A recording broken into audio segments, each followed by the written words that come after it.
Krystal, what are you taking a look at? Well, if we broke up the big banks tomorrow, and I will, if they deserve it, if they pose a systemic risk, I will, would that end racism? Would that end sexism? Would that end discrimination against the LGBT community? Would that make people feel more welcoming to immigrants overnight? Would that solve our problem with voting rights and Republicans who are trying to strip them away from people of color, the elderly, and the young? Would that give us a real shot at making sure that our political system works better because we get rid of gerrymandering and redistricting and all of the gimmicks that states use to give these Republicans safe seats so they can continue to tear down the progress we've made in America? I'm the only candidate who will take on every barrier to progress. I'm the only candidate who has a record of taking on those barriers. I'm the only candidate who will stand with you in every single fight, no matter how hard it is or how long it takes. that was Hillary Clinton in February of 2016, desperately trying to block the class-based juggernaut of the Bernie Sanders movement from ascending to power. That little riff was essentially the playbook. Use identity politics and culture war to posture as being the real progressive, while smearing Bernie and his supporters as secret sexist and bigots, all in order to accomplish the ultimate goal of protecting corporate power. Sad to say, it worked. Hillary beat Bernie. An agenda of woke virtue signaling took over the Democratic Party, accelerating its decline with workers. And the one movement that actually cared about fighting oligarchs on behalf of the 99% was, by and large, vanquished. Perhaps the most perfect distillation of this use of wokeism to protect corporate power was when a union buster for REI opened up their anti-worker meeting with a land acknowledgement and pronouns. Progressive cultural posturing would be offered as a substitute for and distraction from actually checking the billionaire class. Now, this playbook is not unique to corporate Democrats and has never been. In fact, it is being deployed with overwhelming success right now against the right, some elements of which had flirted with a break from Reagan conservatism. Some factions had flirted with union rights, antitrust enforcement, lifting wages, protecting safety net programs. The TLDR is this, though, to my populist right friends. Y'all are being played. The same way liberals traded away a minimum wage hike for Nancy Pelosi kneeling in kente cloth, you are trading away an antitrust agenda for an executive order taking pronouns off of passports. Elites are ushering in an oligarch agenda under the guise of culture war. And this is the playbook. They will feed you culture war scraps while they eat the whole universe. And it's happening now at a pace we have literally never seen before. Oligarchs are lying to your face, telling you that the agencies that police their scams and fraud are actually woke and so deserving of dismantling. That ending DEI requires stripping your local public school of funds and privatizing weather data collection. That the few politicians like Bernie and Warren who have actually taken a principled stand against the corrupting influence of big money in politics are really bought and paid for, so their stances, which challenge corporate power, could be disregarded.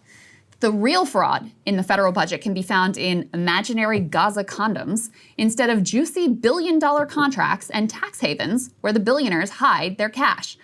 Now, let me ask you a simple math question. Which do you think is more important to the federal budget deficit? Politico Pro subscriptions at USAID, or the fact that Tesla pays a grand total of $0 in federal taxes in spite of billions of dollars in profit? They're tricking you. It's a scam, and sad to say, it's working. Now, one of the most brazen examples of this scam was perpetrated by successive oligarchs on the Joe Rogan show. First, Mark Andreessen came by to lie to Joe's audience that the Consumer Financial Protection Bureau was actually an evil plot by Elizabeth Warren to debank conservatives. Let's take a listen to a little of that. So, like, for example, we have this thing called the Consumer Finance Protection Bureau, CFPB, which was it's sort of Elizabeth Warren's personal agency that she gets to control. And it's an independent agency that just gets to run and do whatever it wants, right? And if you read the Constitution, like, there is no such thing as an independent agency, and yet there it is. What does her agency do? Whatever she wants. What does it do, though? Basically, terrorize financial institutions, prevent fintech, prevent new competition, new startups that want to compete with the big banks. Really? Oh, yeah, 100%. How so? just by terrorizing anybody who tries to do anything new in financial services. And Can you give me an example? well, like I said, debanking. This is where a lot of the debanking comes from. Is these agencies? So debanking is when you as either a person or your company are literally kicked out of the banking system. Like they did to Kanye. Exactly, like they did to Kanye. My partner Ben's father has been debanked. Really? We had an employee who For what? For having the wrong politics, for saying unacceptable things. Under current banking regulations, here's a great thing. Under current banking regulations, after all the reforms of the last 20 years, there's now a category called a politically exposed person, PEP. And if you are a PEP, you are required by financial regulators to kick them off of to kick them out of your bank. What? You're not allowed but to what have if you're politically on the left? well, that's fine. No. because they're not politically exposed. So no one on the left gets debanked? I have not heard of a single instance of anybody on the left getting debanked. Can you tell me what the person that you know did, what they said that got them debanked? Oh, well, I mean, David Horowitz is a right-wing, he's pro-Trump. I mean, he's said all kinds of things. He's been very anti-Islamic terrorism. He's been very worried about migration, all these things. None of that is remotely true. This agency is one of the best expenditures in the entire federal budget as it fights against scams. It's actually returned billions of dollars to regular people who've been tricked and robbed by elites. So you can imagine why elites would like to see it eliminated. Specifically, Andreessen, Elon Musk, and co. are upset that the CFPB was regulating fintech, trying to make sure that online payment processors can't take your money and gamble it on crypto or other harebrained schemes. But you can't just tell people that this agency gets in the way of your scam, so instead, what do? They Trojan horse an oligarch agenda through some culture war bullshit. Mark Zuckerberg was up next, also stopping by Rogan's pod to advance more lies about an agency that has served as a check on his power as well. He pretended like the CFPB took aim at him because he stood up to Biden COVID censorship. Again, complete and total nonsense. It's worth noting that Zuckerberg was a Democrat like 5 seconds ago, using all kinds of woke virtue signaling to paint himself as some sort of a progressive ally, when that was the most expedient path to protecting his power. It is nothing for him to switch teams and use the same playbook of throwing out culture war red meat to cover for a pro-oligarch agenda. It is literally the same playbook, just tickling the right-wing cultural erogenous zones instead of the liberal ones. How has this worked out for all of them? Beautifully. Chef's kiss. Elon announced a war on the CFPB with this particular tweet. Now that agency is effectively dead. The new head announced he wanted a $0 budget for the year, that all new rulemaking and investigations should cease, and the workforce was told not to show up this week. Victory for the fintech robber barons who want to fleece you. This also means that rules such as ones promulgated under Biden, which would have kept medical debt off of credit reports, have been halted, unlikely to return. CFPB has cracked down on junk fees, gone after predatory payday lenders, checked abusive practices by debt collectors, stopped foreclosure abuses against veterans with VA loans, and a lot more. Now, all over. Do you see how this works, though? In a world that made sense, the interests of the 99.9% would routinely prevail over those at the top 0.1%. So those at the tippy top, what do? They rig the game, they lie to you, they confuse you about who your real allies are and who your real adversaries are.